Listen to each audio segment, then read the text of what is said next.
emphasis that you should have this kind of laboratory. Yes, for laboratory they have given. For one laboratory you should have to have 75 square meter area. But what kind of laboratory is required?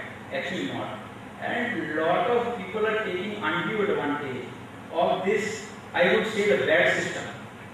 And what you are saying is going to be true because it is actually market demand is something different. And no institution is going to survive if they are not going to change themselves. They are going to change, and a lot of good institutions are changing. There are a lot of good examples, even in Aurangabad and outside Aurangabad, those who have started implementing all those things. They are not nowadays they are not restricting themselves to only prescribed levels and according to the laboratory setup. A lot of good things are happening. And one more thing, even in the current situation, for particular students, if they have to really learn, they have to come out from the four walls. Whatever you are learning there, don't restrict yourself to only four walls. There is outside world those who are there to welcome you. A lot of industry who are there to welcome you. Provided you have an initiative, you have a very concrete idea, strong, some plan. Definitely you can get a welcome. Even IDTR. Even though IDTR is a separate institute, still they are open to sign any MOU. If they have a very good laboratory, your education institute can go and can use that laboratory. So there is no restriction. It is basically mindset also, culture, part of the culture also. But there are a lot of good institutions, good laboratories nowadays. Thank you, Manishji. Mr. Mansi Ji Pawar as well as Mr. Rajendra Ji Joshi, both of them have very successful enterprises. At the same time, both of them are connected to education societies. First, I would invite Mansi Ji because he has recently taken over the management of Degree College and education society associated with it. I would call upon Mansi Ji.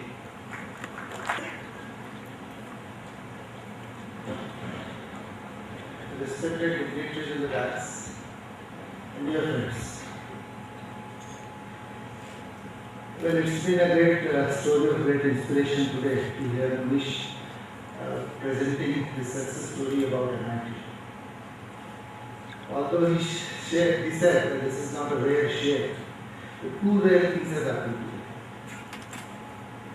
today. One is Manish is presenting this rare shared story in the campus of MG. It's a great picture. And it happens only in Aurangabad. That's more important.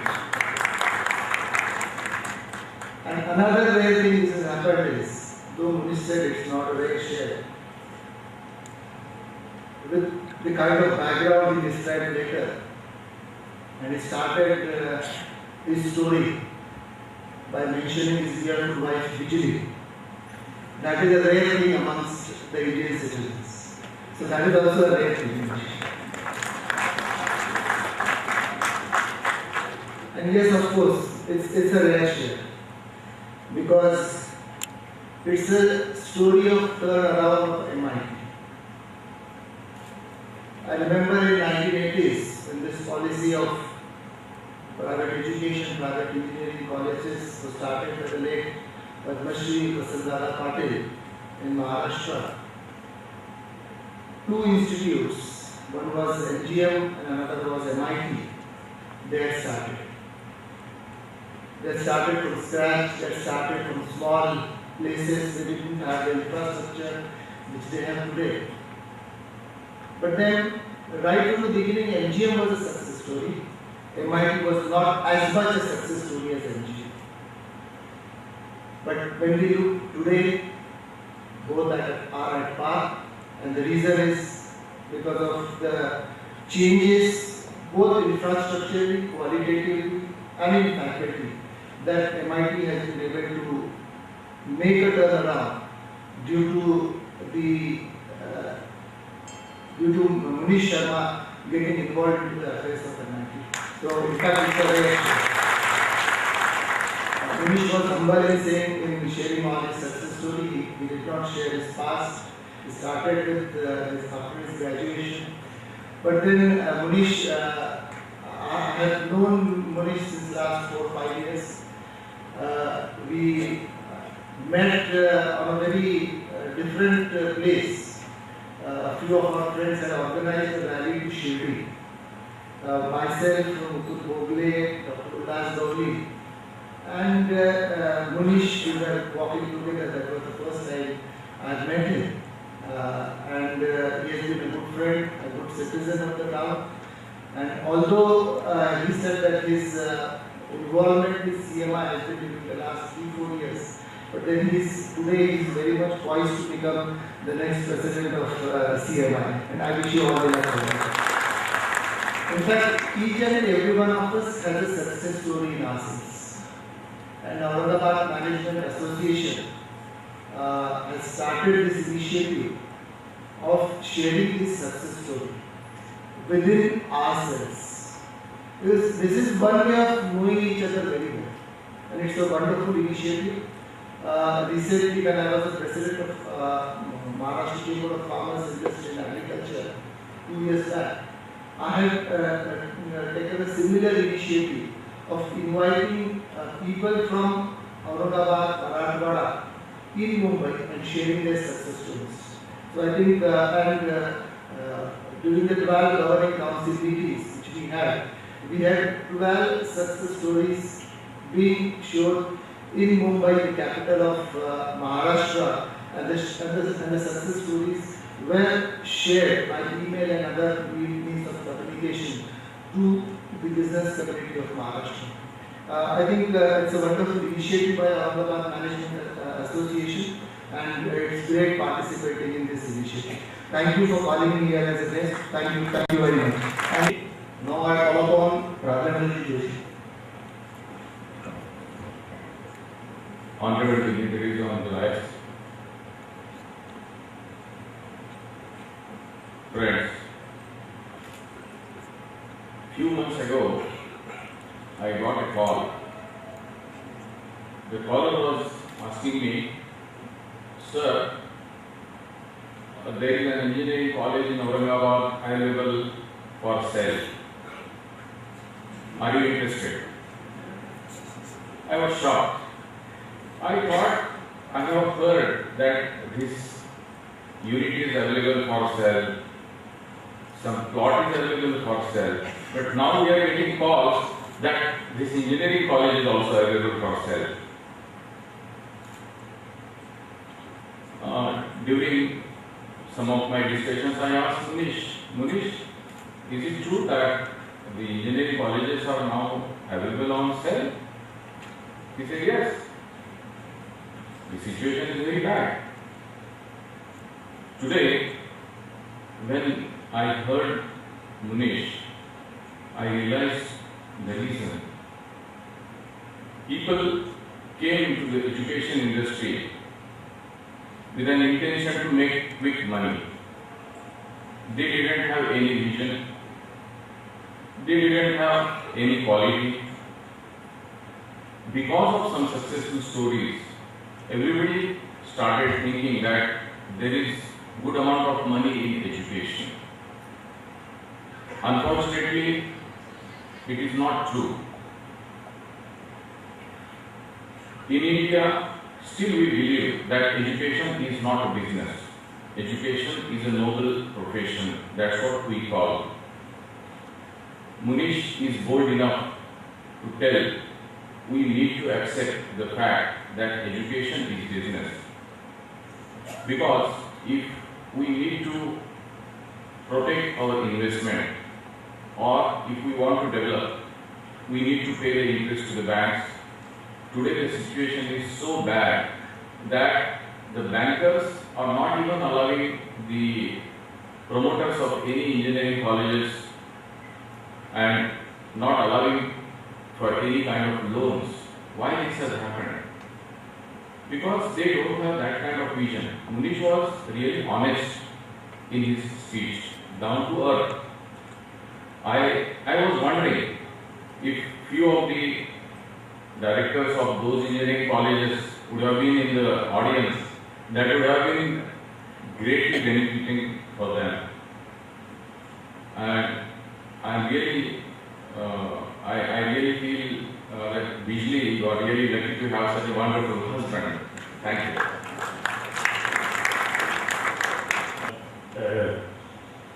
Good evening to all of you.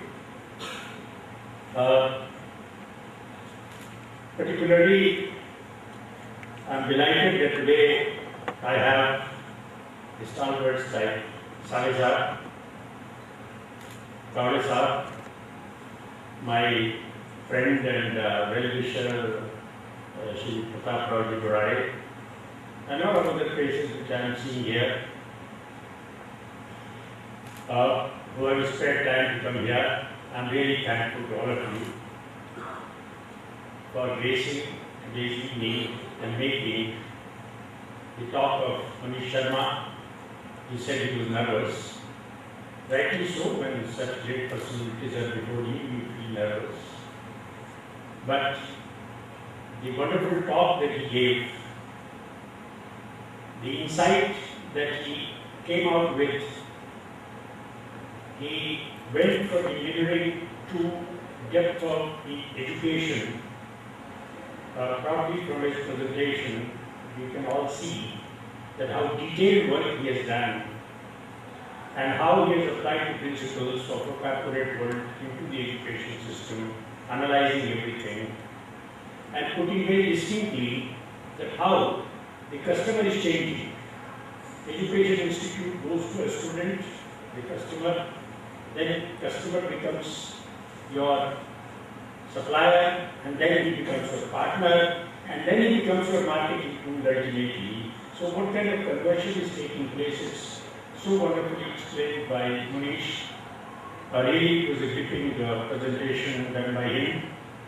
And what AMA is doing, AMA is only looking at what is said that under this earth crust lies a lot of wealth. So on this sleepy town of Aurangabad, which is now very active, of course, a lot of gems are lying around, which we are trying to pick up and bring to the surface. The excellent qualities, as very rightly said by our friend Mansingh, that it is we who are talking of our excellence to ourselves. In fact, I find that this series can be never ending as long as we are looking at our people here who have something great to contribute, to come out with for the society. And we somehow are making very earnest effort to pick up first on the surface. There are a lot of things lying on the surface itself. We'll pick up from the surface and then we'll probably go deep in finding out. We can assure you, we will not sit on the shore. We will go deep into the water to take minerals deeper and deeper from inside. Manish was also very lucky that he found a guru, a mentor in Kauriji. So it was guru from home, Chela into the home, and all the transfer of education took place very systematically that he could go into so much depth of this system. He made a mention somewhere that excellence is not in the presence. That means when you achieve the excellence, excellence is no more there. He also said excellence is not in the past. So probably he said excellence is only in the future, and it is something you must be keep looking for.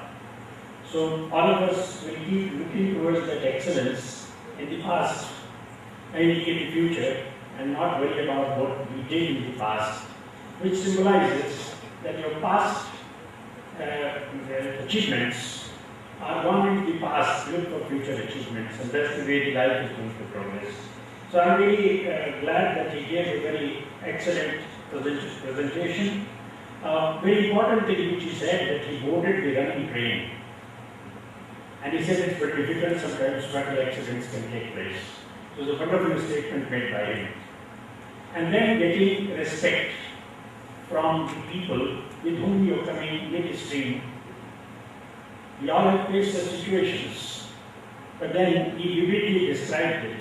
I must compliment him, Nish, for realizing that and for candidly putting it in front of all of us. Otherwise, people go to a lot of bravado. Power should not make a person drunk. Humility should remain while you are achieving great things. And I think in his presentation, we have seen it in ample form, that he was put on the chair, very mattered, but still his humility continued to impress the seniors who were there, which brought the wonderful result of integrating the family. So it's a great learning for all of us again. I wish to confirm the thoughts of Mansingh. When I came to Aurangabad in '96, MIT was considered to be an institution where students fight and there's a lot of trouble and problems and things like that.